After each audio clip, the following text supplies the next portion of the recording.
Welcome to Baby Development Q&A, the series where I answer your real questions about baby development. I'm Victoria Watson, a pediatric physical therapist and mom of 4. This series is going to touch on questions that I get from my actual audience members on Instagram and Facebook. One of the questions I get a lot is, my baby is crawling everywhere, but they still can't get themselves into sitting. What do I do? Is it normal? The answer is yes, for many babies. And today I'm going to show you exactly how to help them develop this skill, what it should look like, and when you should be concerned. As a quick reminder, none of the information that I'm sharing right now is supposed to replace the fact that you have a pediatrician you can go to and get a direct referral to a therapist in your area or other specialists that your baby might need. Let's dive into our question.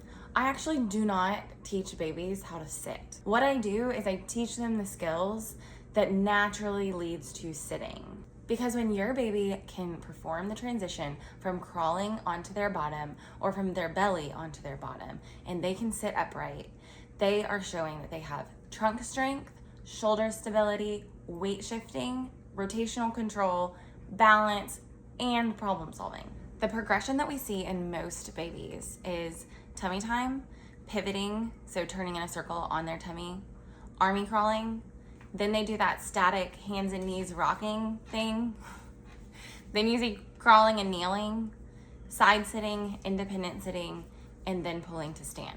Now keep in mind that every baby develops differently and their timeline and their order might vary slightly. I want to remind you that there are lots and lots of ways that babies move, okay? So this is not a hard and fast rule that your baby has to do one of these 3 transitions, but I'm going to go through the most common transitions that we see, and I'm going to demonstrate myself so that you can see it in real time. You might even want to get down on the floor and practice it, just so that you can feel where your body is shifting and what might be more difficult. If you can imagine, a baby not having as much core strength or just their motor planning is not fully developed, okay? So we're gonna go through 3. The first one we're gonna do is belly to sitting, okay? So this is probably where many of you are, is that baby is playing on their belly and they wanna get up onto their bottom. So what you are gonna do is you're gonna help your baby weight shift back so that their legs are up under them. They kind of go into side. They're gonna be on one elbow and one hip. You're helping this upper hip kind of become grounded. So you're pulling it down towards the ground while they slowly bring their body upright. Then you move a toy over so that it encourages them to shift over into full sitting, okay? Method number 2, we're gonna start in quadruped on our hands and our knees.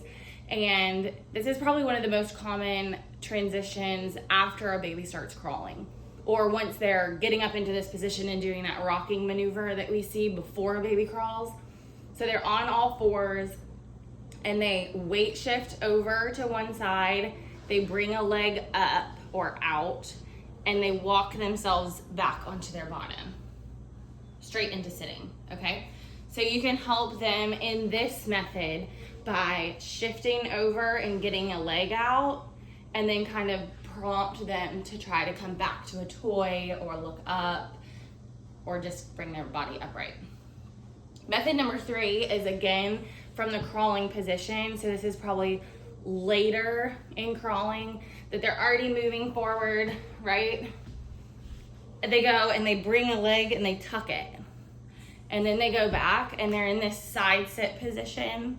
And again, a toy would be moved over or attention grabbed that direction for them to come into a full sitting position. There are a few very common mistakes that I see when it comes to parents not allowing their kids to make this transition. So the first one is if you're sitting your baby on the floor all the time, like you're placing them into the seated position. If you're placing them into a seated position, they are not practicing this transition, plain and simple. Like they don't have to, they're already sitting up. The second common mistake that I see is always supporting your baby around their waist when they're in sitting. If you're constantly there giving them support around their waist, they're not having to correct those little weight shifts. They're not having to use their arms to protect themselves when they kind of start to topple over.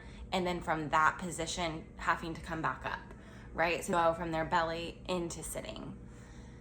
So the third common mistake that I see is skipping tummy time because my baby doesn't like tummy time. That's a whole nother subject, but babies have to be on the floor and to gain strength. Like that's where they gain strength the most. That's why we really push tummy time.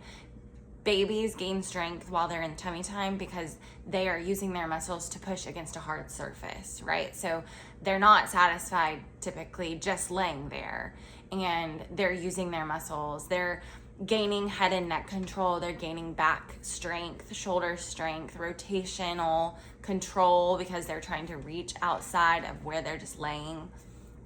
Tummy time is extremely, extremely important. So that's a common mistake that I see that delays a lot of motor milestones is that, well, my baby didn't like tummy time, so we didn't do it. We need to address why do you think your baby doesn't like tummy time and how can we make them like it more? Because it's really, really necessary. The fourth common mistake that I see that really delays this ability to transition from their belly onto their bottom is too much container time. And honestly, that delays pretty much all movement because they're not able to move.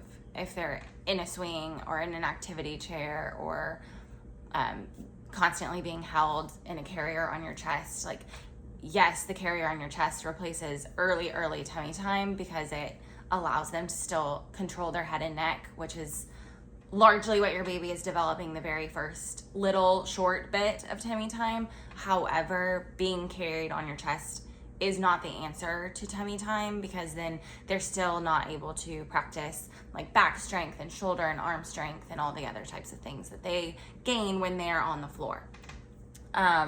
So yeah, too much container time is bad all around. Like I said earlier, I don't want any of my videos and information I'm giving you to delay you going in to see your pediatrician and getting a referral to a physical therapist near you.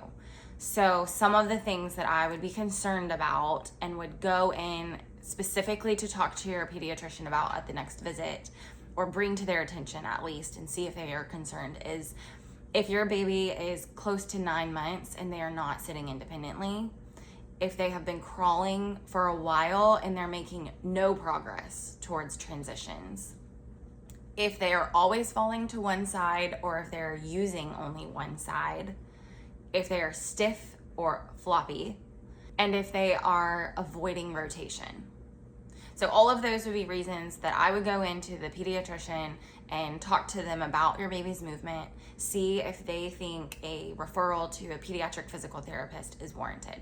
I also want to remind you that prematurity makes a difference. So if your baby was born premature before 36 weeks and has a corrected age versus their gestational age, I want you to keep in mind that their milestones might also be delayed.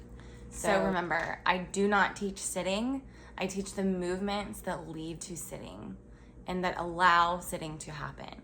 So focus on rotation, crawling, kneeling, and side sitting, and independent sitting will naturally follow. If your baby is somewhere between sitting and crawling, comment their age below. I try to get back to as many parents as I can. If you would like a more step-by-step progression with activities based on stage, I do have a Mastering.Mthrhd sitting guide, and the link is below. If you're concerned about your child and their movement and would like a more in-depth review, I offer a developmental review that is a personalized review of your videos that you send in from home. The link for that is also below. If you found any of this interesting, or if you have a question that you would like to submit for this series, feel free to reach out to me on Instagram or Facebook, or list it in the comments below, and I will try to take that and add it to my pool of questions. So if you're looking for explanations, tutorials, baby development tips, honest product recommendations, hit subscribe now.